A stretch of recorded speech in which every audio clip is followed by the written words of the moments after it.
উপার্জনে কোনোদিনও সংসারে শান্তি আসবে না, আর সংসারে লাগিয়ে থাকবে।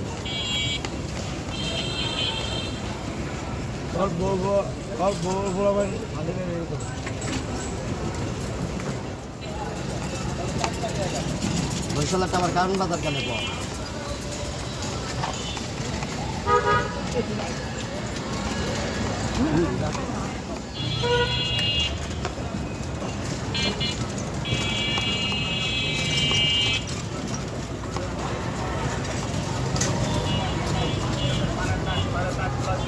20 টাকা করে 10 টাকা বেশি। আর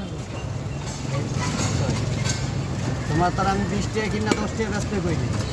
তুমি একটা জিনিস কিনলে আনছো দেখা গেল 50 টাকা, তুমি এটার দাম চাইছো তো 150 টাকা, তো এটা তো হারামের পথেই গেল। তুমি 50 টাকাটা ওরকম চাও, 80 টাকা বেচো, 100 টাকা বেচো না, তুমি বেচবা 150 টাকা। শোনো, আজ তাহলে যা এটা কি আছে, হইলো? তুমি 1 টাকা কিনো, তুমি 1 টাকা মাল 100 টাকা বেচো, হ্যাঁ। পায় বেচো। এটা হাদিসে কইছে, হ্যাঁ, কইছে এটা আমার হারাম বাইরে না। দাও, কোন হাদিসে কইছে? সে তুমি হাদিসটা দামের আমাকে কথা দেওয়া হোক। কাস্টমার বলবে না, দামের কথা বলবে না। তাহলে তুমি 100 টাকা বেচো। তুমি কি নবীর উদ্দে বোম্বাই দিয়েন, বোম্বাই দিয়েন। বোম্বাই দিয়ে দিছি, তুমি এমন কথা কইতাছো তুমি নবীর উদ্দে নাকি? ওই 10 টাকা কিনে দিছি রে। হ্যাঁ, এ আলাদা 210 টাকা তরমুজ কিনা।